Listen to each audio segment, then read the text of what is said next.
Eh bien, bonjour à tous, bonjour Alain, bonjour Frédéric. Bonjour. Bien, vous êtes en forme. On dira bonjour aussi à Amélie qui est malade, malheureusement. Bon rétablissement, Amélie. Voilà, bon rétablissement. J'espère qu'on pourra faire un autre webinaire avec Amélie parce qu'elle nous partage des choses fort intéressantes sur l'IA, puisqu'elle est chercheuse dans ce domaine et qu'elle, comment dire, fait la peau à pas mal de mythes et c'est intéressant. Je pense que c'est assez en phase avec nous, donc on aura le plaisir de l'inviter à nouveau à partager ses impressions. En plus, elle met des photos d'elle devant l'enclos paroissial de Plébin, donc on ne peut pas forcément. Que demande le peuple? Que demande le peuple. Alors, écoutez, messieurs, bienvenue dans cette session. On a à peu près 1 heure pour éclaircir un sujet. Hein. Dès qu'on parle d'IA, surtout d'IA générative, j'entends, c'est la révolution. La révolution, d'ailleurs, je rappelle à ce sujet que GPT-3 est sorti en 2020, donc c'est une révolution instantanée qui a déjà duré 6 ans. Donc déjà, premier élément. Mais ensuite, on peut se poser la question de ce qui change vraiment, de ce qui impacte vraiment, de savoir s'il y a des ROI quelque part, ou tout moins des ROI qu'on peut anticiper, parce qu'on sait toujours que ça prend beaucoup de temps pour calculer un ROI. Et pour ça, j'ai fait appel aux meilleurs d'entre nous, Frédéric et Alain et Amélie, qui malheureusement n'étaient pas là. Donc, on va essayer de la remplacer aussi. Et on va commencer tout de suite par Frédéric en tapant très, très fort avec ce récent événement qu'on connaît tous, Vivatech, qui est d'ailleurs, admettons, avouons-le, quand même un bel événement, une belle prouesse marketing et communicationnelle. D'un point de vue technologique, je suis un petit peu plus réservé, mais je n'aime pas trop critiquer, c'est trop facile, et on aimerait bien faire aussi bien. Prouesse politique. Et prouesse politique, bien entendu. Donc, une chose était intéressante dans ton rapport, Frédéric, c'était que tu signalais, bien entendu, l'omniprésence des chatbots IA dans tous les stands. Est-ce qu'on n'est pas dans une uniformisation des solutions qui finalement révèle un manque de créativité ou alors finalement de suivisme? Ou est-ce que c'est juste la mode du moment?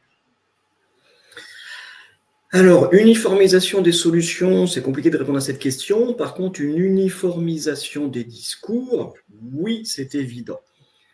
C'était dans le cadre du salon Vivatech, qui est le salon des nouvelles technologies et de l'innovation. Donc, bien évidemment qu'on nous met en avance des technologies de pointe et des innovations. Donc, on est en avance de phase par rapport à l'adoption réelle. Par contre, moi, ce qui m'a frappé, c'est qu'effectivement, il n'y avait pas trop de créativité puisque on s'appuyait surtout sur voilà, notre solution d'IA repose sur un chatbot, notre solution d'IA repose sur des agents. Voilà, chatbot, agent intelligent. En gros, c'est des mots qu'on entendait toutes les 10 secondes et qu'on voyait sur deux stands sur 3. Mm-hmm.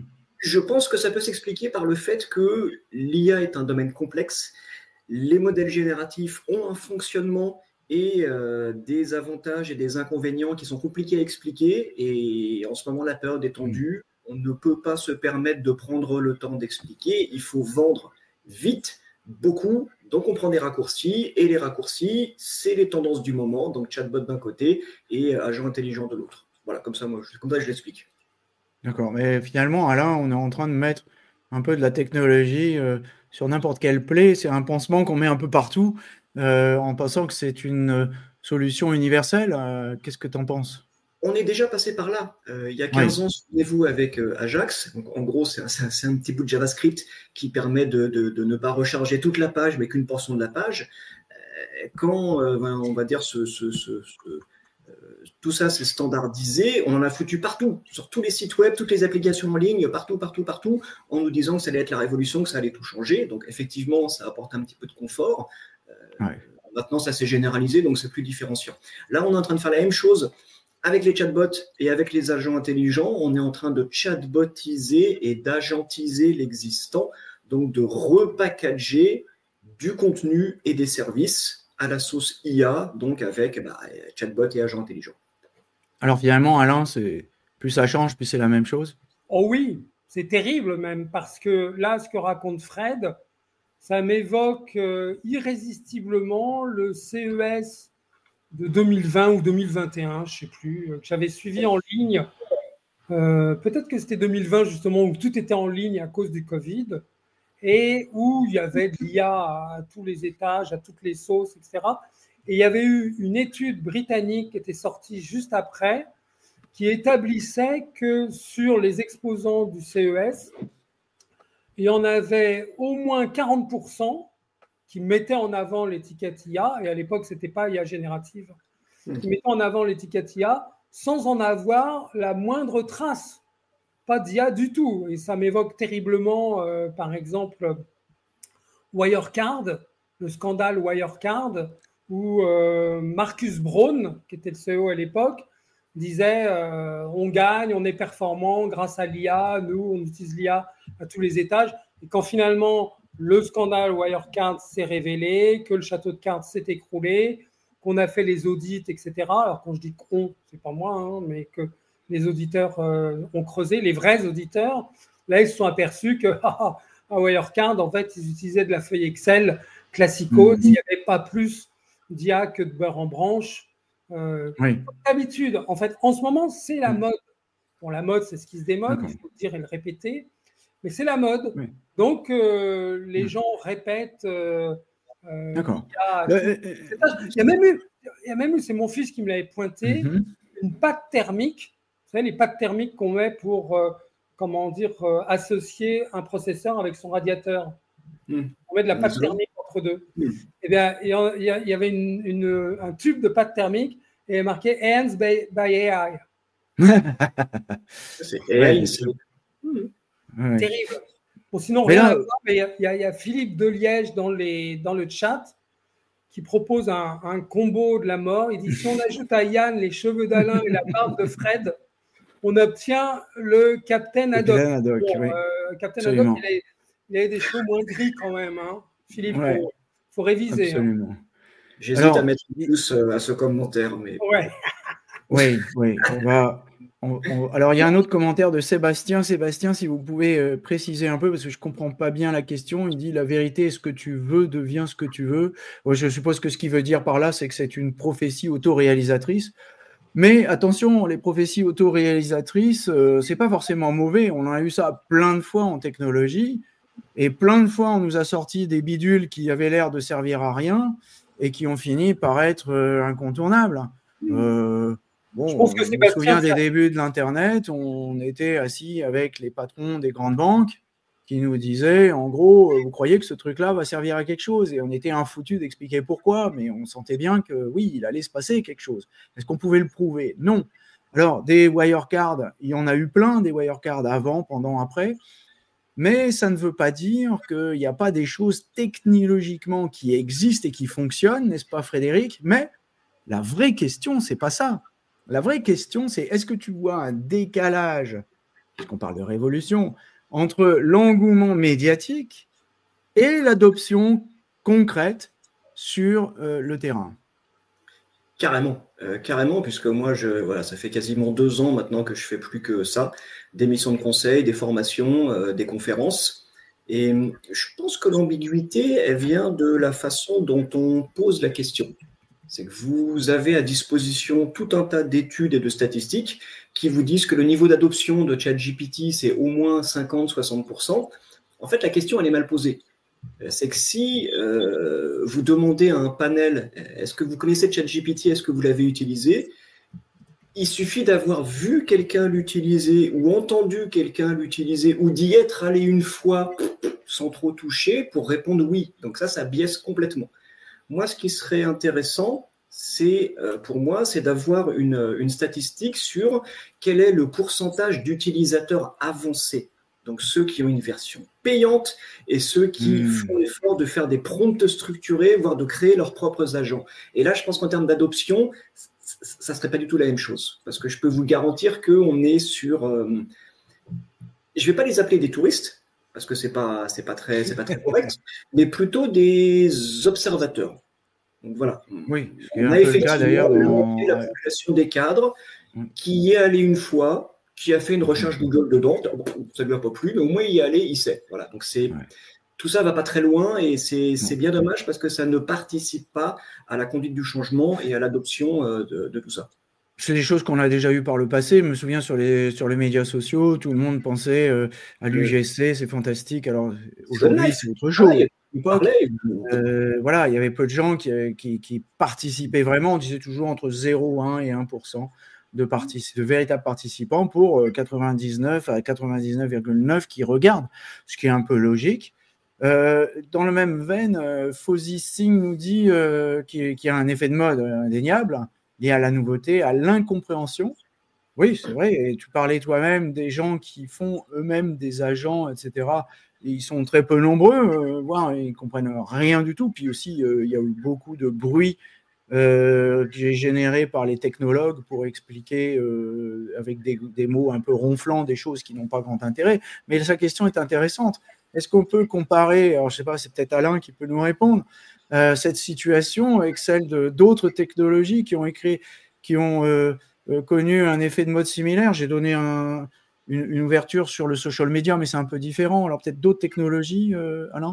Déjà, je voudrais reprendre ce que dit ce commentaire. Il parle de l'incompréhension qu'elle suscite.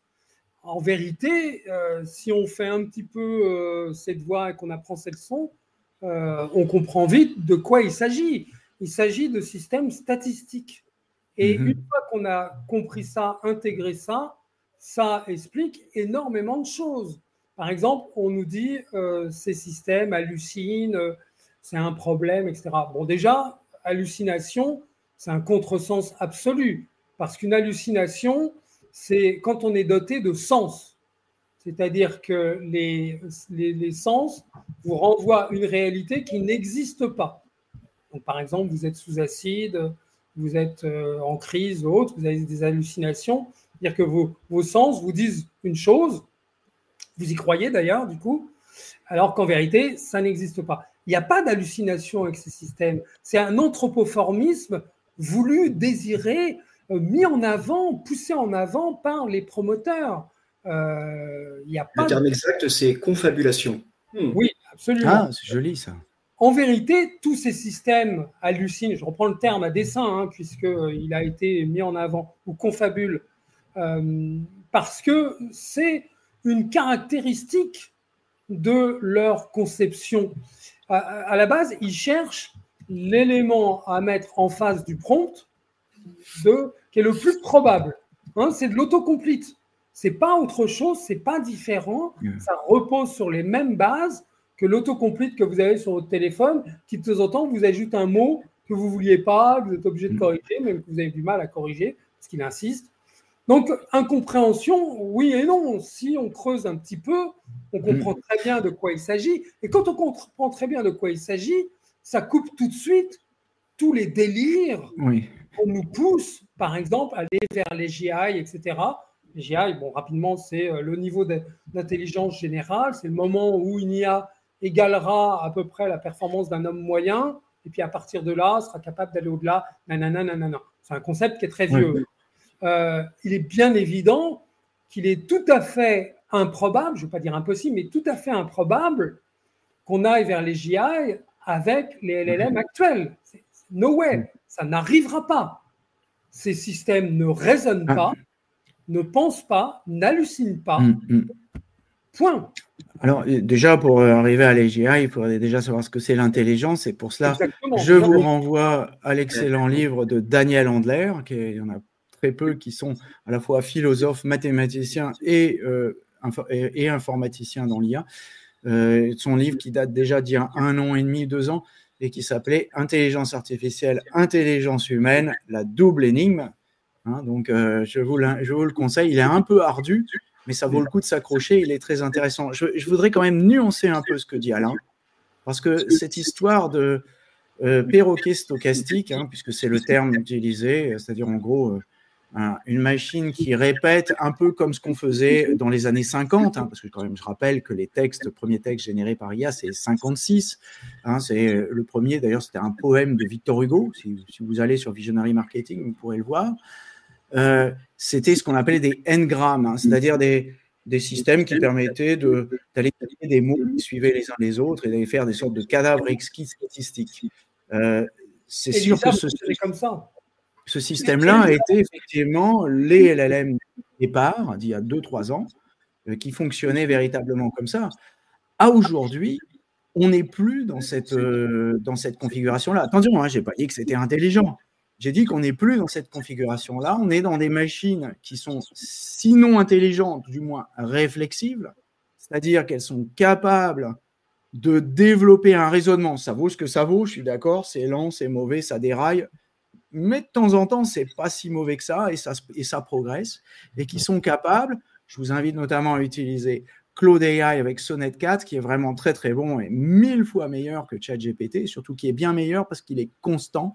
Et quand on lui donne des instructions, il suit les instructions toujours de la même manière avec de la suite dans les idées, alors que ce n'est pas le cas de ChatGPT. Donc il faut nuancer un petit peu, sans aller dans l'extrême que Alain dénonce à juste titre, mais quand même nuancer un peu cette chose-là. Mais je voudrais revenir sur une remarque, j'ai oublié son nom, de Jean-Pierre Blanger, qui nous dit, et là je renvoie la balle à Frédéric, il nous dit, il ne faut peut-être pas tout ramener à l'IA générative, il y a d'autres systèmes d'IA, et on repassera la parole à Alain aussi là-dessus, qui finalement sont éclipsés par cette mode de l'IA générative et qui sont finalement probablement les puits de productivité de demain, les vrais puits de productivité. Complètement. En fait, intelligence artificielle, c'est pas une technologie, c'est pas un outil, c'est un concept. C'est l'idée qu'on puisse utiliser les ordinateurs pour réfléchir à notre place. Réfléchir comment ? Là, on a différentes approches. On a des approches logiques avec les arbres de décision, on a des approches statistiques avec les modèles discriminatifs, et on a des approches génératives, probabilistes, voilà, avec les modèles génératifs qu'on connaît aujourd'hui. On a tendance à faire l'amalgame, et les IA génératives ont tendance à prendre toute la lumière, à capter toute la lumière, alors qu'il y a tous les autres usages qui, eux, fonctionnent très très bien et que l'on maîtrise parfaitement. Alors, il y a, dans l'historique de l'IA, qui est surtout une discipline de recherche, il faut le dire et le répéter, parce qu'une fois que ça marche, on n'appelle plus ça de l'IA. On utilise plein d'anciennes IA dans les algorithmes, mais on ne les appelle plus IA. Tout ce qui est vision, reconnaissance de caractère, etc. Avant, on appelait ça de l'IA. Bref, il y a toujours eu en quelque sorte 2 silos principaux, à savoir l'IA symbolique, l'IA à base de règles, et puis l'IA organique, c'est-à-dire basée sur des réseaux de neurones. Alors maintenant, on appelle ça le deep learning et ainsi de suite, mais fondamentalement, ça revenait à ça. Et une des avancées majeures, ce serait d'arriver à combiner les deux mondes, c'est-à-dire qu'on ait à la fois l'IA organique qui est bonne pour la reconnaissance de schémas, de patterns, et l'IA symbolique qui permet justement de programmer des règles et de faire des processus. Parce que, alors, je lis tout le temps, vous critiquez l'IA, vous n'y croyez pas. Si, j'y crois, je l'utilise, comme tout le monde, en quelque sorte. Moi, ce que je ne supporte pas, c'est le hype autour de l'IA qui déforme tout et qui salit tout. Bon.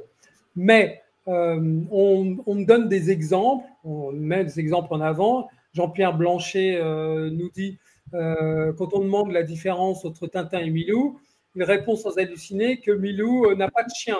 Pourquoi on se passerait d'une telle avancée? Oui, on peut comme ça piquer des exemples qui sont bluffants, mais c'est oublier tous les exemples qui sont lamentables, ridicules. Récemment, une étude faite par des chercheurs chez Apple a mis en avant le fait que ces systèmes ne raisonnaient pas, n'étaient pas capables de faire du process, et que dès qu'on leur demandait des choses assez simples, comme des tours solutionner des tours de Hanoï, même en pointant du code qui solutionne ce problème.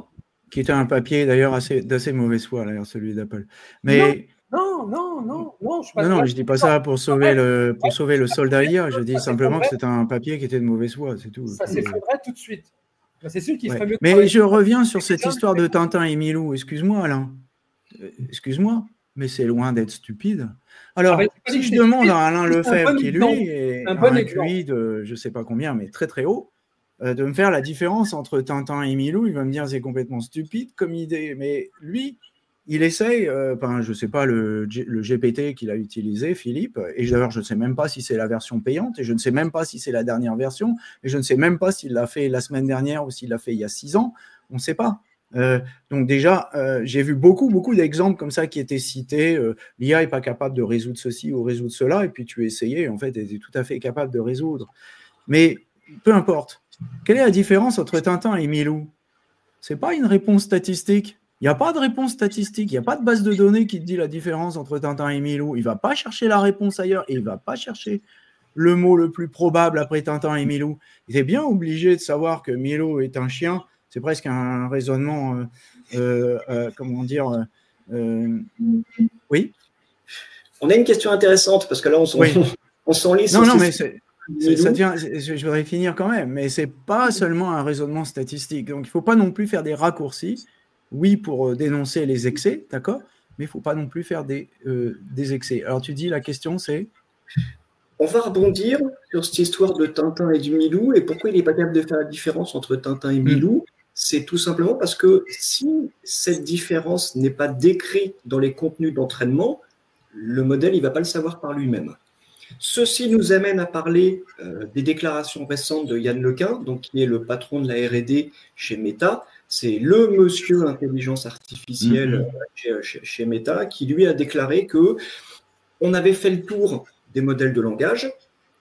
Là-dessus, il a raison, puisqu'on a déjà récupéré tous les contenus qui sont à notre disposition pour entraîner les modèles.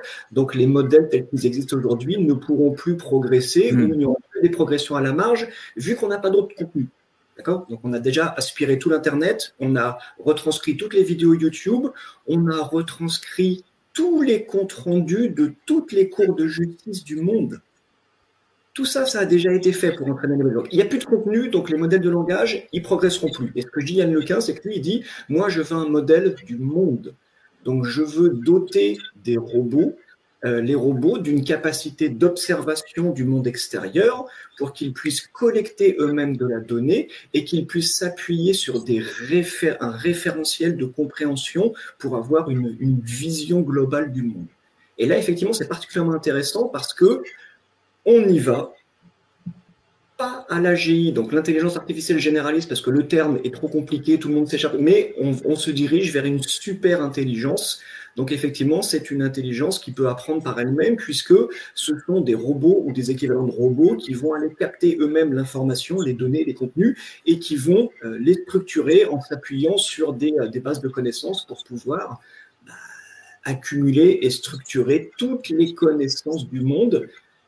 Je pense que c'est un but légitime. Et c'est là-dessus que Yann Lequin travaille, et c'est là-dessus que Mark Zuckerberg, le patron de Meta, qui accessoirement possède une grande partie des droits de vote, a décidé de dire OK, on va mettre littéralement des milliards de dollars là-dessus parce que je veux être en avance. Alors oui, c'est important pour doter, et surtout les robots, d'une perception de leur environnement et d'une compréhension de cette perception, faire la différence entre une table et une chaise, une chaise peut se bouger facilement. Un homme et un chien. Ceci dit, je voudrais revenir sur le fait que les modèles de langage ont déjà épuré tout l'Internet. Ça ne sera pas sans conséquence. Ce ne sera pas sans conséquence. Et aujourd'hui, on le voit par exemple avec Anthropic qui s'en est tiré qu'à moitié dans un procès où on l'avait accusé d'avoir avalé des livres. Alors, ils disent oui, mais bon, les livres, on les a achetés, donc on a le droit de faire use, etc. Ce n'est pas tout à fait tranché, cette histoire-là. Et surtout, ce qu'il faut comprendre, c'est que ces modèles sont d'une gloutonnerie invraisemblable. L'Internet tout entier ne leur suffit pas, mais ce n'est pas sans conséquence parce qu'ils recrachent des contenus qui viennent polluer l'Internet et qui vont donc polluer. Il n'y a pas besoin de beaucoup de générations d'extrapoler sur beaucoup de générations pour comprendre qu'au bout d'un moment, ils ne vont plus être capables de faire aucune génération compréhensible parce que les données en entrée seront des données poubelles, excusez-moi l'expression, et que garbage in, garbage out. C'est-à-dire que ça ne donnera rien. Donc on est déjà, non seulement on est face à l'AI slop, mais ils vont s'autopolluer avec ce slope et au bout d'un moment ne vont plus être capables de fonctionner. Ils vont s'étouffer dans leur propre déjection, j'ai envie de dire. J'essaye de rester poli. Tant mieux qu'il y ait des voies d'évolution telles que celles que prône Yann Lequin avec des modèles de compréhension du monde. Il faudrait plutôt les appeler comme ça que des world models parce que ça c'est un peu pompeux. Et effectivement, ça permettra de doter d'une capacité à appréhender son environnement qui aujourd'hui manque beaucoup aux robots pour les rendre utiles. Parce que pareil, on parle beaucoup de révolution depuis 10 ans, on l'attend toujours. On a des robots humanoïdes qui sont spectaculaires, qui font des effets démo, mais pour le moment, ça ne se traduit pas par un gain de productivité dans les usines et dans les ateliers. Hein. Il faudrait aussi remettre ça. Je ne sais pas trop s'il faut se réjouir d'ailleurs de savoir si ces robots sont capables d'appréhender le monde. Je ne sais pas si c'est une bonne nouvelle. Mais enfin bon, Christine nous fait remarquer que l'exemple Tintin-Milou aussi explique quelque chose qu'on explique souvent aux élèves, c'est que la réponse est importante, mais poser la bonne question, c'est encore plus important. Donc elle n'a pas tort. Jean-Pierre nous fait remarquer quand même, pour essayer de sauver le soldat ChatGPT, que c'est quand même une présentation d'une explication claire qui va au-delà de l'accès à des sites web. Je crois qu'on peut élargir ChatGPT à l'ensemble des outils de search IA. Pour ma part, j'utilise copieusement Perplexity qui me sert à débunker les mythes, à vérifier les informations, à croiser les informations. Après, bien entendu, à aller lire les liens et les informations qui sont plus détaillées, mais c'est effectivement un moyen pour ceux qui ont véritablement envie de chercher, qui est vraiment très puissant et qui permet d'aller très vite à l'information sans avoir trop de bruit, je trouve, pour l'instant, tant qu'il n'a pas avalé tout le slop que Alain vient de nous décrire. Donc, je ne sais pas ce que vous en pensez. Frédéric ?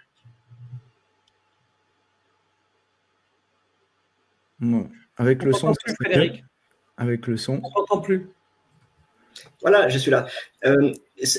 C'est un jugement un peu dur que de dire que voilà, l'IA va avaler sa propre merde et va s'auto-polluer. Attention, l'IA est produit du contenu de qualité. Simplement, ce n'est pas du contenu neuf et c'est du contenu qui est plat, qui est lissé.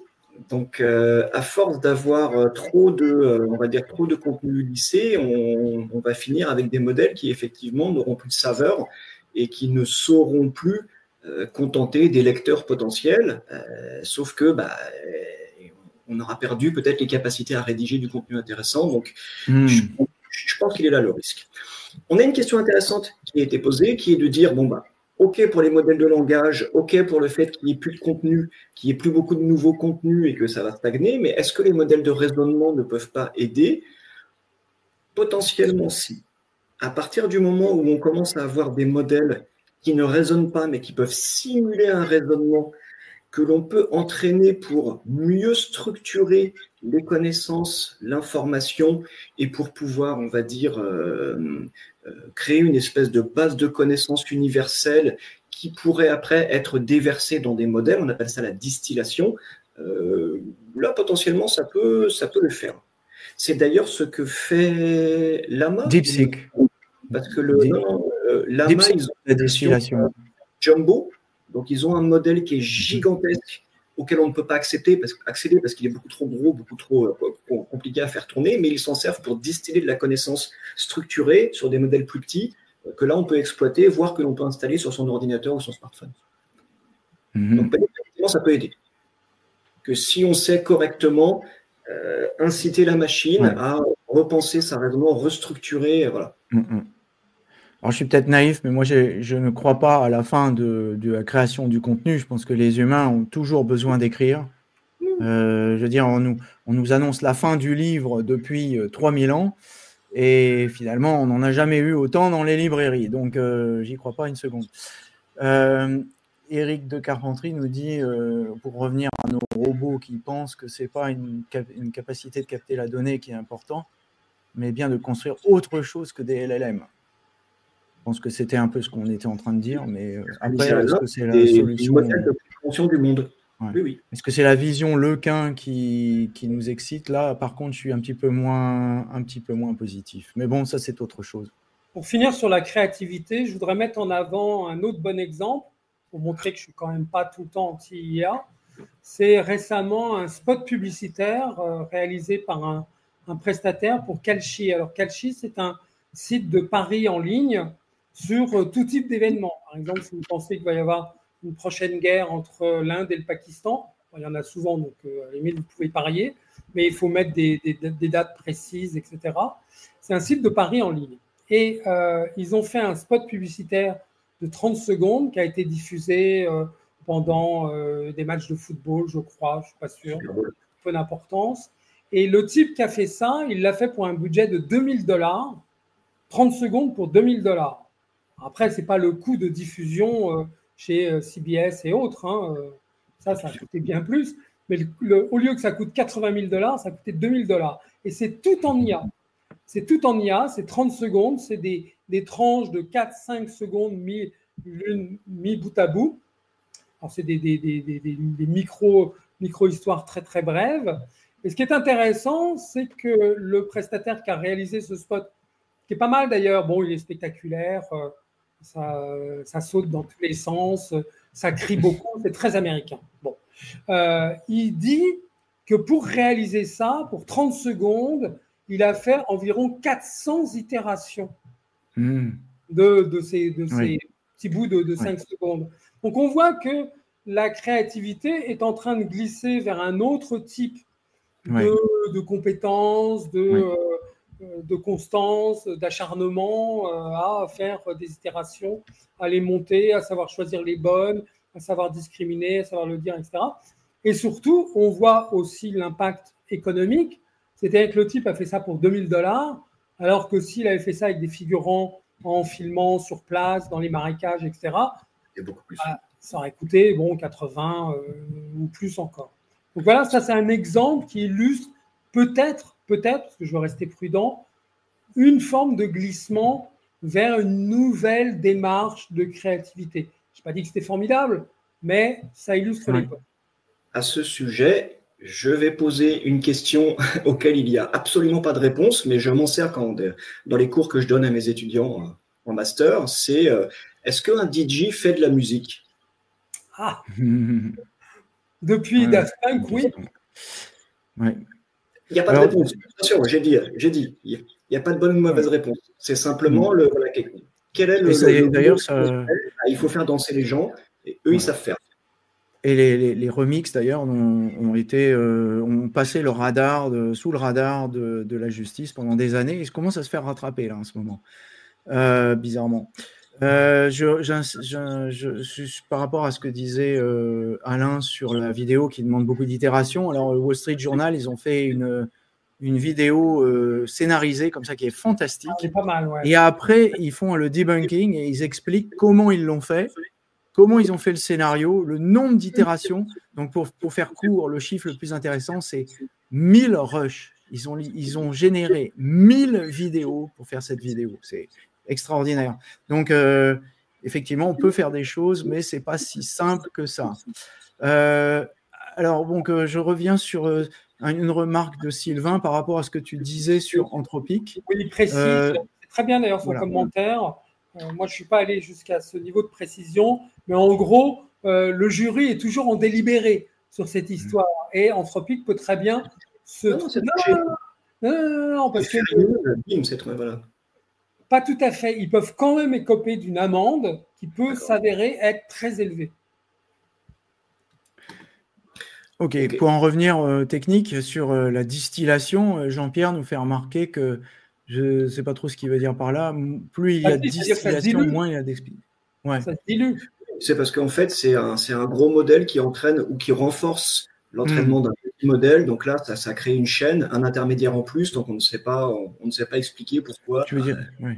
Non, tu ne sais plus d'où l'information vient, quoi, c'est ça? Oui, on perd la source, quoi. Oui, ce qui n'a pas l'air d'ailleurs de gêner beaucoup les internautes, puisque de toute façon, ils ne cliquent pas sur les liens, donc ils n'en ont rien à faire des sources, si je puis me permettre. C'est dommage d'ailleurs, mais bon. Alors, Fauzi nous partage quelque chose, j'essaye de le faire. L'innovation ne naîtra ni des statistiques, ni des modèles eux-mêmes. La technologie, malgré tout ce qu'elle implique, reste un outil. Ah, ça c'est une question. Est-ce que l'IA générative est un outil? Est-ce que c'est un méta-outil ou est-ce que c'est pas vraiment un outil d'ailleurs? Moi, je dirais que les modèles génératifs sont des briques technologiques fondamentales, au même titre que les bases de données. Voilà, on a base de données d'un côté, base de connaissances de l'autre. Ouais. Le problème avec l'IA générative et avec les chatbots, c'est que ça fait 40 ans qu'on utilise des bases de données, d'accord, qui sont binaires. Soit la base, elle a la donnée, soit elle ne l'a pas. Donc tout ce qui en sort est fiable. Alors qu'avec une base de connaissances, elle fait des inférences. Ça veut dire qu'elle génère des déductions à partir d'affirmations. Donc, c'est pas que c'est juste ou que c'est faux, c'est que c'est entre les deux. Et c'est là où, effectivement, il ne faut pas se tromper. Ce n'est pas des calculs statistiques, c'est des calculs probabilistes. Donc, les statistiques expliquent ce qui s'est passé avant, les probabilités essaient d'anticiper ce qui va se passer après. Donc, c'est une autre façon d'appréhender les mathématiques. Et surtout, cette histoire de base de données d'un côté, base de connaissances de l'autre, c'est que c'est un autre paradigme de l'informatique. Nous, ça fait 40 ans qu'on utilise de l'informatique binaire. Ça marche pas, c'est vrai, c'est faux. On a aujourd'hui entre les mains des outils extrêmement puissants qui ne sont pas binaires. Et c'est là où il y a tout un cheminement à faire pour pouvoir apprendre à s'en servir. C'est pas tout à fait nouveau parce que si tu t'en souviens, il y a 20 ans et même plus de 20 ans, il y a ce qu'on appelait la logique floue. Oui. C'était déjà, pas dit à grande échelle. Ouais, mais moi je pense, bon, tu viens d'exposer ton point de vue. Moi je pense qu'au contraire, l'IA générative va s'inscrire dans notre quotidien en tant qu'accessoire. Alors évidemment, c'est réducteur et par rapport au buzz qu'on fait aujourd'hui, il y a beaucoup de gens qui vont dire bon, il n'a rien compris, il est dépassé, le pauvre vieux, que ça. Moi, depuis le début, je trouve que ça correspond un peu, toute proportion gardée, au correcteur orthographique. C'est-à-dire c'est utile, on s'en sert souvent, voire même c'est indispensable, mais on pourrait s'en passer. Alors, soit c'est indispensable, soit on peut s'en passer, il faut choisir. Mais en gros, moi, je pense qu'on va plutôt aller vers l'accessoire. Alors, ça ne veut pas dire que les bases techniques sur lesquelles repose l'IA générative, les transformers et toutes ces techniques dans lesquelles on ne rentrera pas dans le détail aujourd'hui, elles peuvent très bien continuer à être utilisées au fur et à mesure pour amener encore d'autres transitions. Ce qu'il faut bien comprendre aussi, ce qu'il faut bien rappeler, c'est que si on veut parler de révolution avec ChatGPT, ce n'est pas tellement la partie GPT qui est révolutionnaire. C'était le chat, c'était de proposer une interface d'accès immédiate et facile à utiliser, relativement facile, parce que le prompt, on a présenté ça comme une innovation en matière d'interface utilisateur. Excusez-moi, objection votre honneur, parce que c'est dégueulasse en fait d'avoir à taper sa requête. Alors pour les vieux informaticiens comme Yann et moi, c'est très bien, on est habitué à faire du SQL, donc très bien, on peut former. Oui, vous la dictez. Ouais, je dicte tout le temps, je ne tape rien. Alors, on va dire, sinon c'est dégueulasse, corriger tout le texte. Mais bref, on a présenté ça comme une innovation en termes d'interface. Bon, moi je trouve que c'est un peu abusé, mais ceci dit, la vraie nouveauté, c'est le côté interface d'accès qui permet d'avoir un résultat immédiat. Ça, c'était une percée, pas une révolution, mais une percée importante qui a permis la popularité effective de ces systèmes aujourd'hui. On a un Larsen là. C'est parce que tu as ton haut-parleur, je pense. Sylvain nous... Ah, le fameux débat. Ça consomme ou ça consomme pas? Ça va mieux. Ça va beaucoup, beaucoup mieux. Vous seriez extrêmement surpris des progrès qui ont été faits, à la fois en termes de consommation d'énergie et de temps. Ils appellent ça le time to first token. On progresse beaucoup. Enfin, du moins, il progresse énormément. Beaucoup, c'est-à-dire un rapport de 1 à 100. Optimisé, voilà, avec des data centers qui consomment moins, machin, ça va beaucoup mieux. Un rapport de combien? 1 à 100. Un rapport de combien? 1 à 100, 1 à 50, 1 à 20? Tu sais pas? Ça dépend des... 100 fois moins cher, 100 fois moins cher, 1000 fois moins cher. Ce qui est certain, c'est qu'ils sont conscients du problème et qu'ils y travaillent et que les plus avancés en cette matière-là et de très, très, très, très loin, c'est Google, puisque Google n'utilise pas de puce NVIDIA, ils utilisent leur propre puce, les puces TensorFlow, qui est, je crois que c'est un rapport qui consomme 80% moins. Voilà, donc, ou avec une consommation énergétique qui est divisée par 5. Et pour ceux qui seraient, 5 fois moins d'énergie consommée, et là-dessus, Google, ils sont en avance. et pour ceux qui seraient préoccupés de la chose et qui fassent le calcul de ce que génère en coût carbone une voiture. 2 choses là-dessus. La première, sur les puces dédiées à l'IA, c'est amusant de voir comment l'histoire se répète parce que à l'époque des systèmes experts, il y avait eu toute une flopée de puces dédiées, voire de stations dédiées, des stations LISP, pour justement améliorer la performance transactionnelle de ces systèmes experts, faire descendre le temps de réponse de l'inférence, etc. Aujourd'hui, on fait exactement la même chose. Et d'ailleurs, on utilise les mêmes mots. Et ensuite, Fred a une vision optimiste de l'évolution des coûts. Il existe une autre phase de l'histoire qui dit que ces systèmes sont frappés par les retours décroissants. Alors, les promoteurs le nient, disent non, pas de problème, on ne heurte pas de mur, c'est merveilleux, c'est formidable. Vous allez voir, on va faire descendre le coût de nos transactions jusqu'à finalement être rentable. Ça reste douteux, mais en fait, ils sont en train d'entrer dans les retours décroissants parce que personne n'y échappe.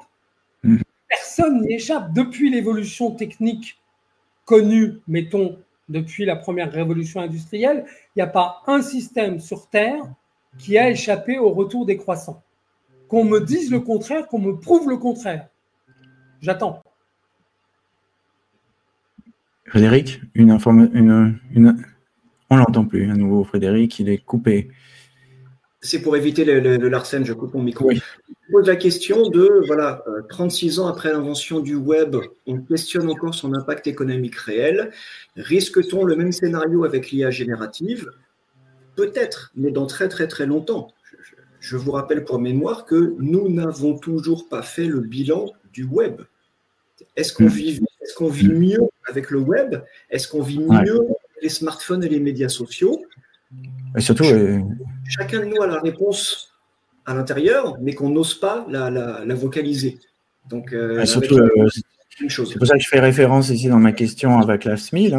Je vous conseille d'ailleurs ces livres, ils sont assez dérangeants, je peux le dire. C'est Numbers Don't Lie, les chiffres ne trompent pas. Il y en a un autre aussi qui est encore plus chiant, mais qui est très très bien fait, qui s'appelle How the World Really Works, qui a été traduit en français récemment, comment fonctionne vraiment le monde. Et lui, en gros, ce qu'il explique, c'est que, je la fais court, tout le monde pense au mobile qui a révolutionné le monde, et lui, ce qu'il dit qui a révolutionné le monde, et il est plutôt écolo, je précise, c'est le béton, le plastique, l'ammoniac pour les engrais, et le métal. Et vous enlevez ces 4 trucs-là, boum, l'économie s'écroule.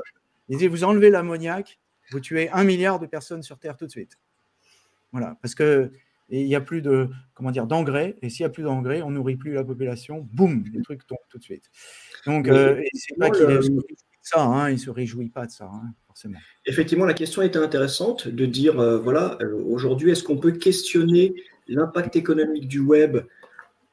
Il y a eu création de richesse, mais très, très concentrée sur un petit nombre d'acteurs. Donc, le questionnement peut venir de là. Après ça, quel est l'impact social et politique, par exemple, des médias sociaux? Alors là, c'est une question qui dérange parce que le bilan n'est pas bon, mais pas bon du tout. Donc, est-ce qu'il faut se poser ces questions-là avant de se poser la question de l'IA, ou est-ce que justement se poser la question sur l'impact futur de l'IA va nous permettre de mieux réfléchir à très certainement?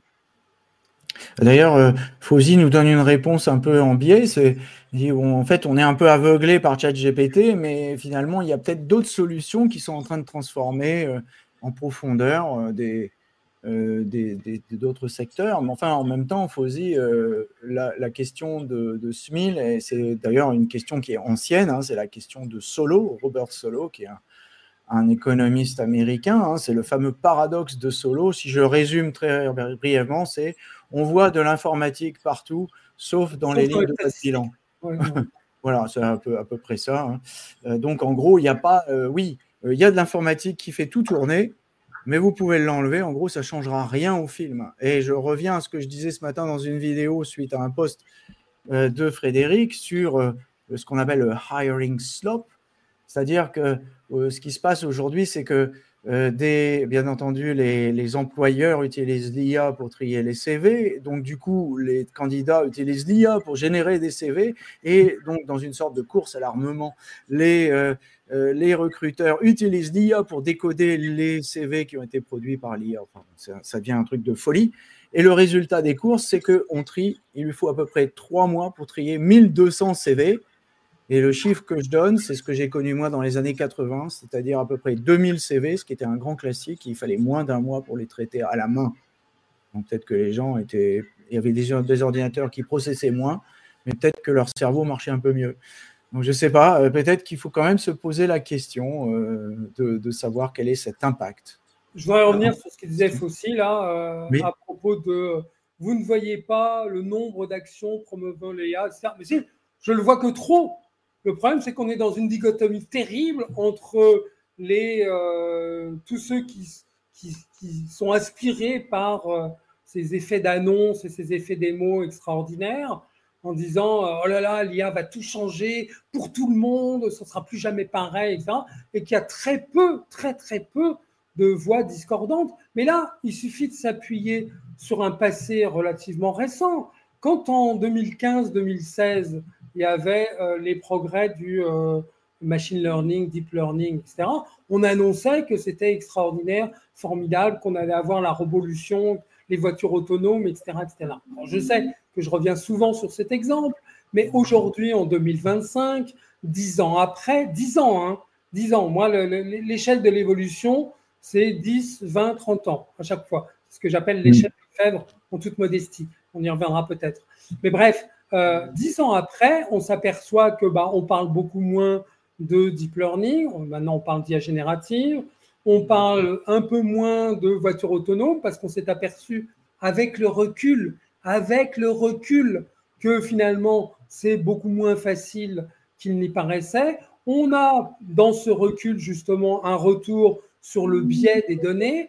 Ces systèmes sont entraînés par des échantillons de données massives, mais qui présentent des biais. Par exemple, si vous voulez entraîner des voitures, vous allez surtout leur injecter des vidéos où on voit des voitures, beaucoup moins de camions et encore moins de deux roues. Et du coup, ils ont beaucoup plus de difficultés à reconnaître les deux roues. Et du coup, ça crée des accidents qu'on n'avait pas prévus au départ. On n'avait pas le recul, on n'avait pas anticipé ça. Donc, il faut se garder d'être aveuglé par aujourd'hui la propagande bien réelle et extravagante. Extravagante. Je voudrais, pour mémoire, rappeler ce que dit Sam Altman. Bon, Sam Altman, c'est difficile de tracer tout ce qu'il dit parce que toutes les semaines, il dit au moins 2-3 conneries. Bon. Mais quand Sam Altman dit sérieusement et qu'il y a des journalistes pour recueillir ses propos et les publier, que finalement la solution pour avoir de l'énergie pour alimenter ces méga data centers, ce serait de faire une sphère de Dyson. Là, on a tout franchi.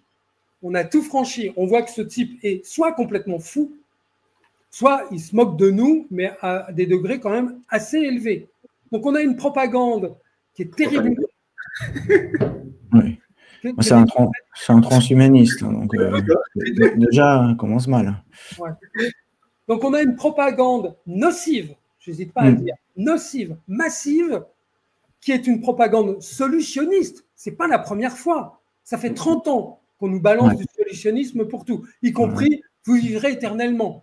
C'est mieux que les religions encore. Hein. Les religions, ils disaient ça, c'est la résurrection, mais au paradis, dans le ciel, quelque part, plus tard, il faut attendre un peu. Bon, non. Prenez mes compléments alimentaires et vous vivrez éternellement. Bon. Qui peut croire ça? Voilà. Mais Valentin vient à notre rescousse et il corrige ma mauvaise citation de Solo, donc merci Valentin. Finalement, c'est ça le juge de paix. Hein.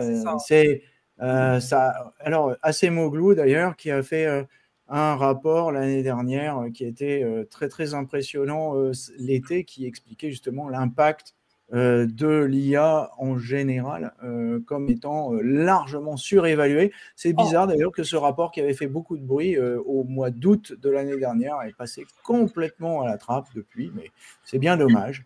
on peut le regretter. Un commentaire intéressant de Jean-Pierre, un peu plus bas, qui dit que Jean-Pierre, celui-là est aussi intéressant, mais on y reviendra plus tard. Qui dit que la maturation technologique, elle prend du temps. Je m'amuse toujours énormément à rappeler qu'il a fallu 10 ans pour équiper la moitié de la population en smartphone. Qui était hautement désirable, que tout le monde voulait, qui était extrêmement bien conçu et pour lequel il n'y avait aucune contre-indication.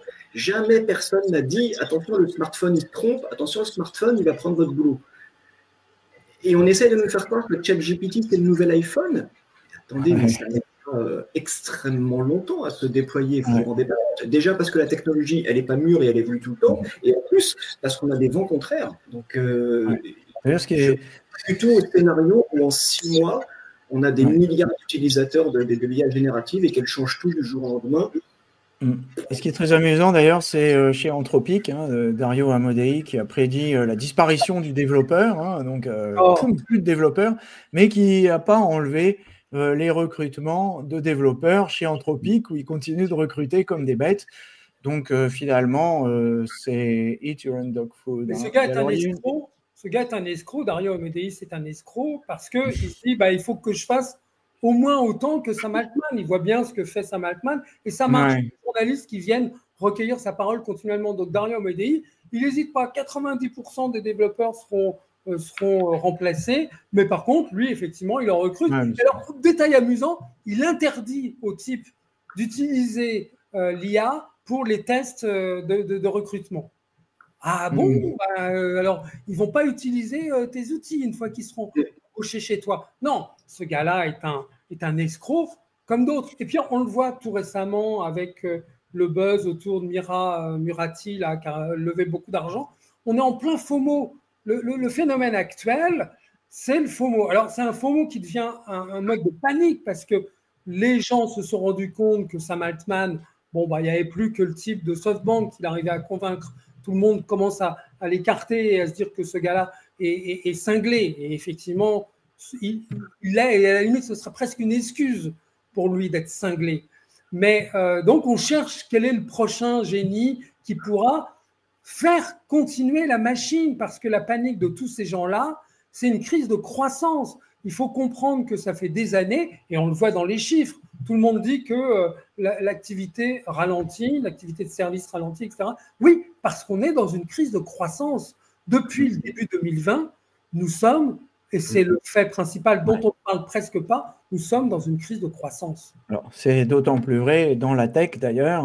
D'ailleurs, je vous invite à lire sur le profil d'Olivier Sauvage. Il vous enverra sur un article des Échos qui décrit la crise dans le numérique aujourd'hui.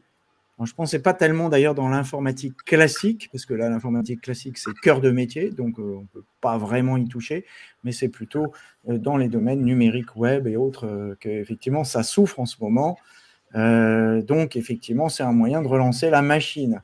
Philippe de Liège nous pose une excellente question. Frédéric, je pense que ça va te parler. Pourquoi y a-t-il autant de programmes de awareness, donc l'acculturation. L'acculturation, c'est le nom de ton site d'ailleurs, ça, relatif à l'IA, alors que tout le monde l'utilise déjà. L'IA générative n'a engendré aucune résistance au changement. Ah, je ne suis pas d'accord avec ça. Ça dépend qui est. Venez avec moi en formation et vous verrez de vos yeux des gens qui physiquement rejettent l'IA. C'est-à-dire qui disent Fred. J'explique. Et ça m'est arrivé plusieurs fois. C'est que vous avez une journée de formation qui est programmée en entreprise. Vous dites aux salariés, on va utiliser ChatGPT, il faut vous créer un compte. Vous arrivez le jour J, ah bah non, j'ai pas créé de compte. Ah oui, mais c'est parce que je ne veux pas utiliser mon email. Ok, vous allez prendre tel email. C'est quoi votre mot de passe? Je m'en souviens pas. Faites, j'ai oublié mon mot de passe. Et sortez votre smartphone. Il est où mon smartphone? Attendez, physiquement, ils ne veulent pas toucher à l'IA tellement ça leur fait peur. Je vous jure, ça m'est arrivé plusieurs fois dans plusieurs entreprises différentes. On ne mesure pas à quel point l'IA fait peur.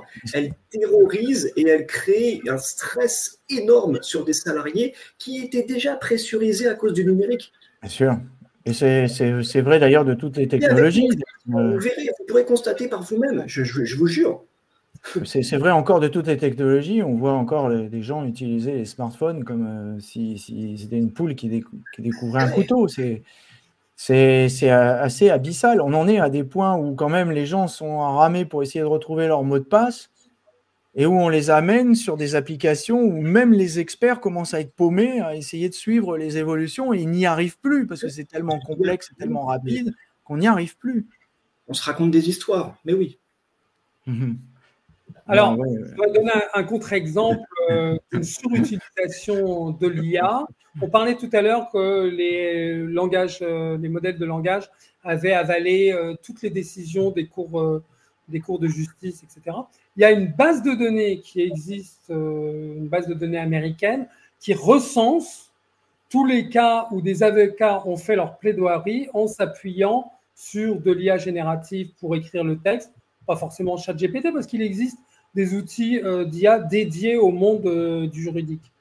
Donc, avaient fait leur plaidoirie comme ça, et les plaidoiries étaient parsemées de faux témoignages, de références à de la jurisprudence qui n'existait pas, etc., etc. Et les juges n'apprécient pas ça parce qu'ils considèrent que c'est insulte à la cour de venir avec des torchons aussi mal préparés.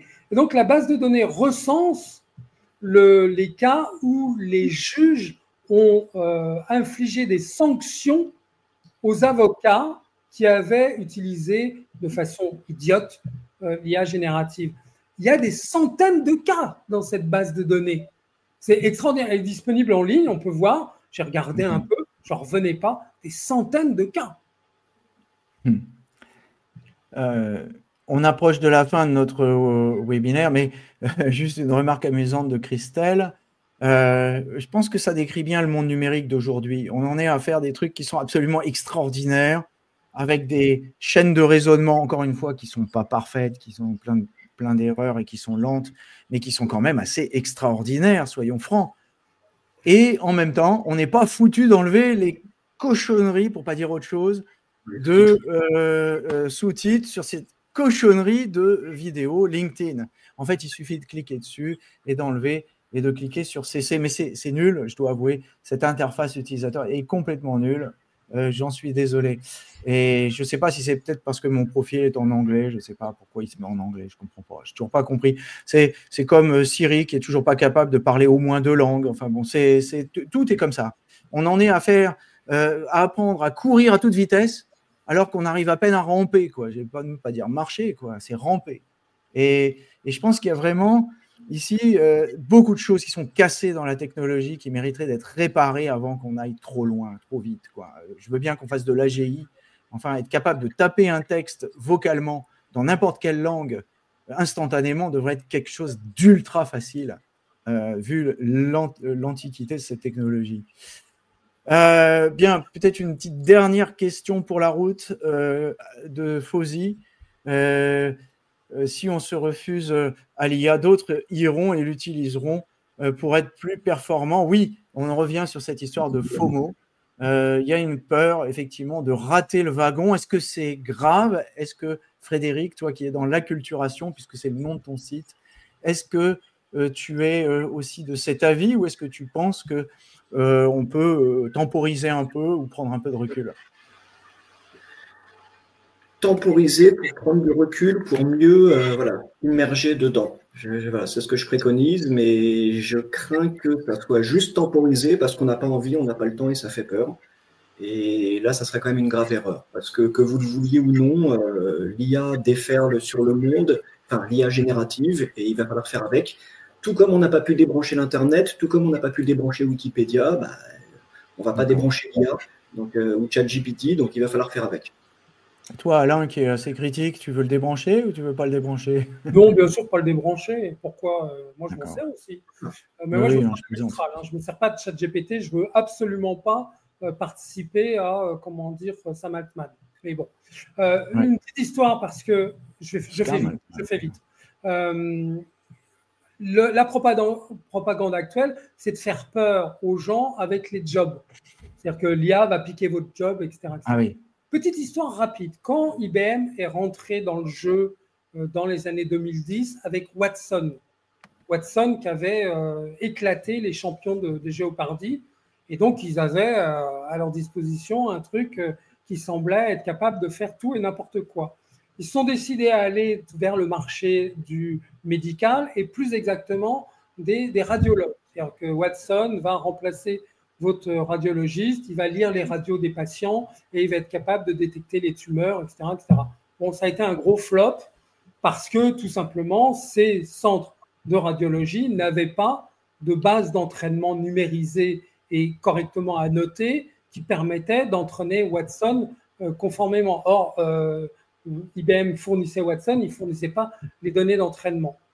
Et donc, évidemment, l'IA de l'époque n'a pas remplacé les radiologues.